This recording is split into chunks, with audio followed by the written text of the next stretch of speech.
Next, Dr. Badranarian took me to see some of the artifacts they've recovered by dredging the underwater sites. These are our microtools, Yeah.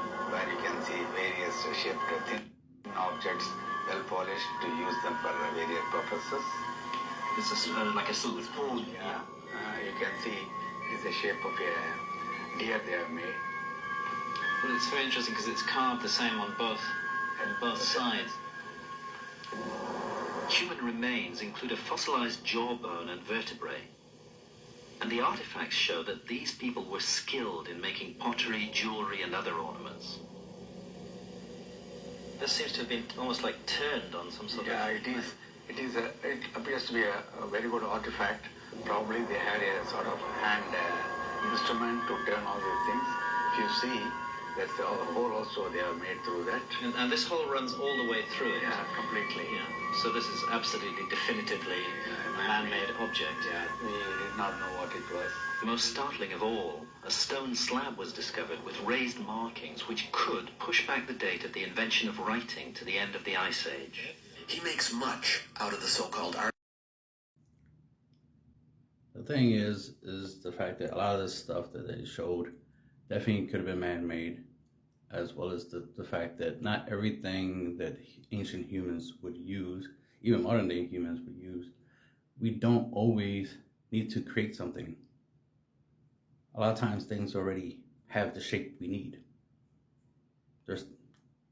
I found a rock that already looks like a hammer, right? And it's like, this already looks like the head of a hammer. All I have to do is just stick, tie it to a rope, and boom, now I have me a nice little hammer. Or let's say it's the shape of an axe or the shape of a knife. It's like, cool, I can use this rock to cut things. I've found rocks that are circular, rocks that are square shaped, rocks that are cylinder shaped. So it makes it easy if I need a cylinder. Well, there's rock that's already the shape of a cylinder. All I have to do is drill a hole through it, and now I have a tube, right? A stone tube that I can use for whatever I want to use it for.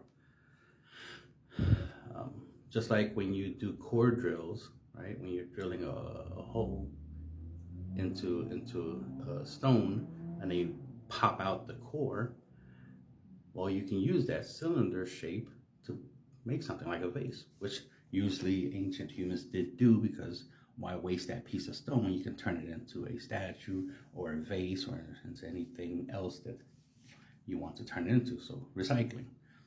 So that's the thing, it's recycling. They'll recycle the stuff that they created, but they also recycle nature.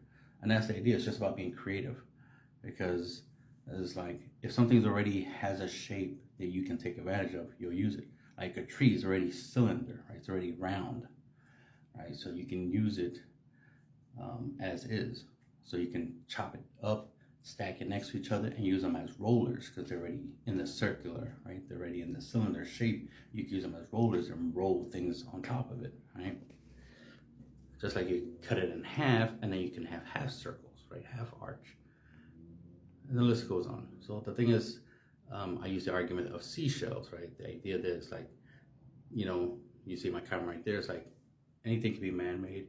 And of course, a lot of the stuff is old, so it'd be weathered. So of course, obviously, there's going to be some imperfections thousands and thousands of years after it was created. But even when it was created, it would be imperfect, because it's about function. It's not about form, right? Form and functions don't always go hand in hand. Sometimes, they're separate.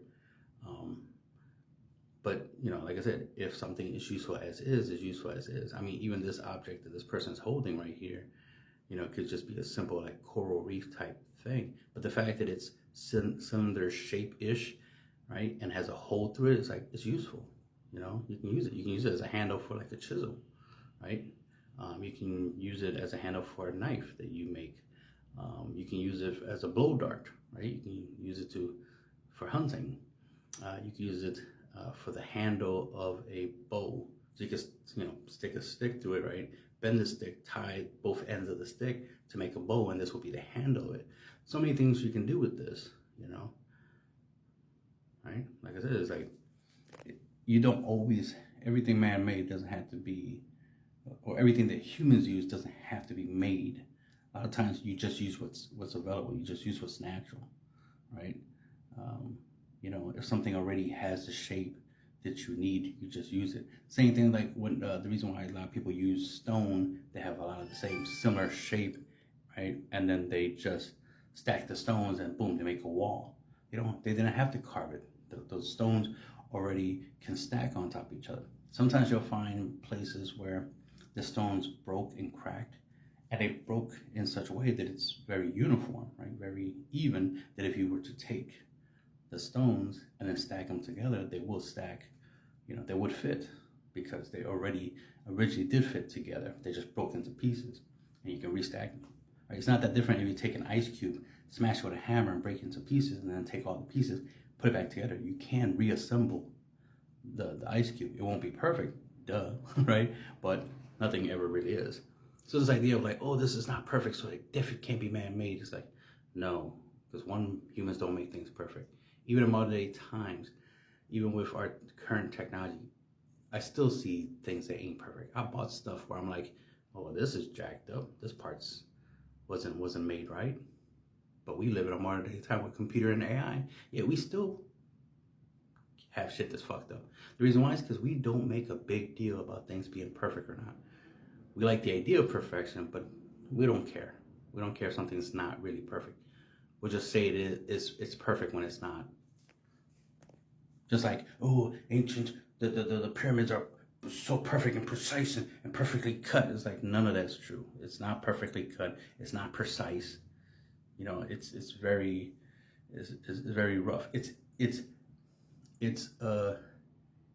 good enough because they had rulers. That's the thing. Ancient Egyptians had rulers, so they had the idea of measuring and trying to get things to be a certain shape, to be uniformed. But it was never perfect. It was never perfect because it never needed to be. Because nothing in life is perfect. So why do we obsess with perfection when it's not a real thing, right? Perfection is not really real. So just wanted to point that out. Just because something looks natural doesn't mean it was, and just because something looks man-made doesn't mean it wasn't natural. The whole point is like, a lot of times it's hard to tell if something is man-made or not, because there's a high possibility that they found the object as is. It was already good as is, didn't need to do anything to it, just use it. So the ultimate thing is I'm trying to get at is, it doesn't matter if it's natural or man-made. What matters is, did humans use it? Did they use it? What they used it for? That's the real question. Not, oh, is this a thing man-made or not? It looks natural. I don't care. Because humans use natural things all the time. We don't have to make everything. A lot of the stuff we need already exists. Just saying. Like, we don't need to make arrowheads. We could take a whole bunch of shark teeth, tie it to the end of a stick, and boom, now we have a sharp arrowhead. We don't have to make an arrowhead. We can make it. We don't have to when there's already things that are the shape of an arrowhead. You can find rocks that's already shaped like an arrowhead, like a shark tooth, and then use it. You know what I mean? Just saying.